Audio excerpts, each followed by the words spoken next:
Chers élèves, bonjour. C'est avec un petit pincement au cœur. Il est vrai que nous arrivons déjà au dernier exercice de ce chapitre sur les coûts de production, ou en tout cas au dernier exercice corrigé ensemble. Il s'agit de l'exercice numéro 6, dont l'énoncé était le suivant. On vous dit que Philippe transfère une matière première quelconque avant de la revendre.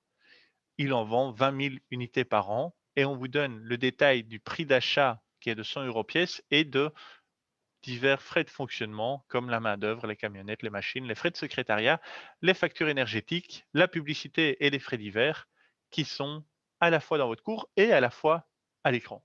Trois sous-questions vous sont posées. Première sous-question, quel est le prix de revient pour une unité?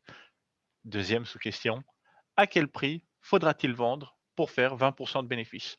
Troisième sous-question, quel serait le prix de revient si Philippe produisait non pas 20 000, mais 100 000 unités par an, en faisant l'hypothèse que les frais de fonctionnement sont inchangés. Si vous êtes d'accord, et je vois que vous l'êtes, on va passer à la première sous-question. Quel serait le prix de revient pour une unité?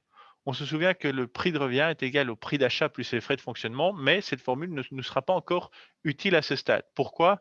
Parce que la première étape serait de calculer les frais fixes à l'unité. Pour l'instant, ils sont calculés sur une base de 20 000 unités. Ce qui nous intéresse, c'est de savoir les frais à l'unité, évidemment. Ça facilitera notre calcul. Et avant de calculer ces frais fixes à l'unité, on va d'abord s'assurer de les mettre tous sur une base commune, à savoir le coût par an. Autrement dit, les coûts de la camionnette et des machines devra d'abord être calculés annuellement et puis ensuite par unité. Si on calcule le coût annuel de chaque poste, autrement dit, qu'on ramène le prix de la camionnette et des machines par année, la camionnette nous coûte 4 000 euros par an pendant 5 ans et les machines nous reviennent à 25 000 euros par an pendant 4 ans.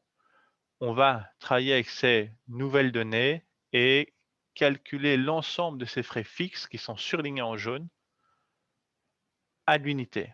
Si on produit 20 000 unités par an, unitairement, ces frais nous reviennent du coup à la main-d'œuvre à l'équivalent de 100 euros par an par unité produite. Les camionnettes, 20 centimes par an par unité pendant 5 ans. Les machines, 1,25 €. Les frais de secrétariat, 1,50 €. Facture d'énergie, 2,50 €. Publicité, 1 euro par an par unité.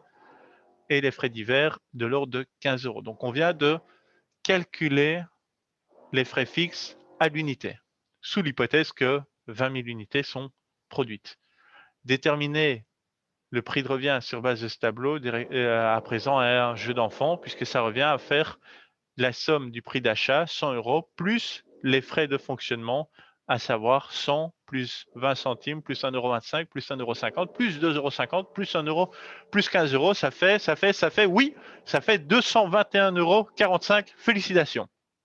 Notre prix de revient est de 221,45 €. Et je vous vois, certains se disent, est-ce qu'on n'aurait pas pu faire ce calcul d'une façon plus rationnelle, plus simple? La réponse est également oui. Il y avait d'autres façons d'arriver à ce résultat. Voici l'autre façon dont vous auriez pu obtenir la bonne réponse. Voici donc une méthode de résolution alternative. On aurait pu se contenter d'additionner les frais fixes surlignés en jaune, de les additionner les uns avec les autres et de les diviser par 20 000. Donc la somme des frais fixes encadrés en jaune est égale à 2 429 000 qu'on divise par 20 000 le nombre d'unités.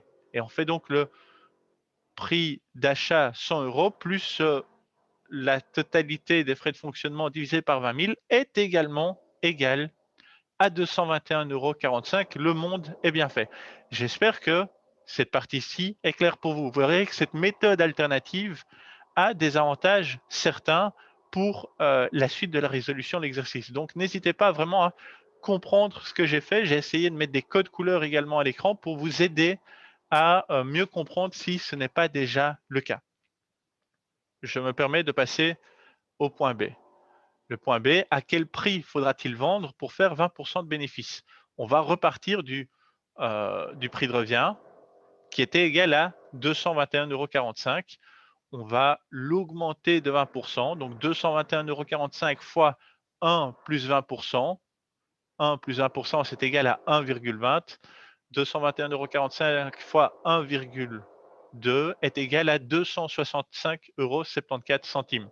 Si on veut avoir 20% de bénéfices par unité vendue, il faudra déterminer un prix de vente égal à 265,74 €.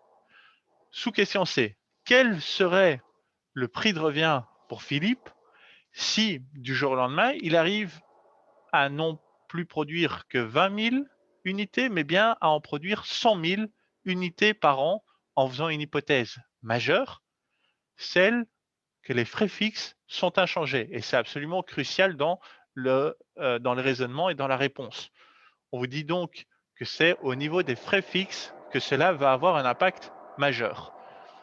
Les prix de revient seront égaux aux sommes des prix d'achat plus, du coup, la totalité des frais fixes précédemment calculés, les 2 429 000 € qu'on a calculés au point A, qu'on va du coup diviser par 100 000 et non plus par 20 000. Notre prix de revient pour 100 000 unités produites sera de 124,29 € la pièce. Je vous mets le récapitulatif. Quand on avait 20 000 unités, le prix de revient était de 221,45 €. Quand on en a 100 000, le prix de revient n'est plus que de 124,29 €. Du coup, quelle est la conclusion? Qu'est-ce qu'on constate? Eh bien, sous certaines hypothèses, et notamment celle des volumes de vente, il y a ce qu'on appelle une économie d'échelle à produire de larges volumes.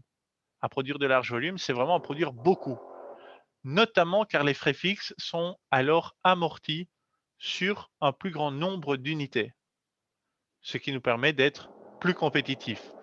Attention, bien entendu, à ne pas produire de trop, parce qu'il y a toujours la question des invendus, des coûts de stockage et qu'il peut y avoir un certain gaspillage des ressources. Mais donc, il y a cette idée d'économie d'échelle qu'il faut toujours garder à l'esprit. C'est tout pour moi aujourd'hui. N'hésitez pas s'il y a des questions. Sinon, on se dit à très bientôt pour d'autres corrections et d'autres points de matière expliqués en vidéo. Merci d'avoir été là. À très bientôt. Ciao.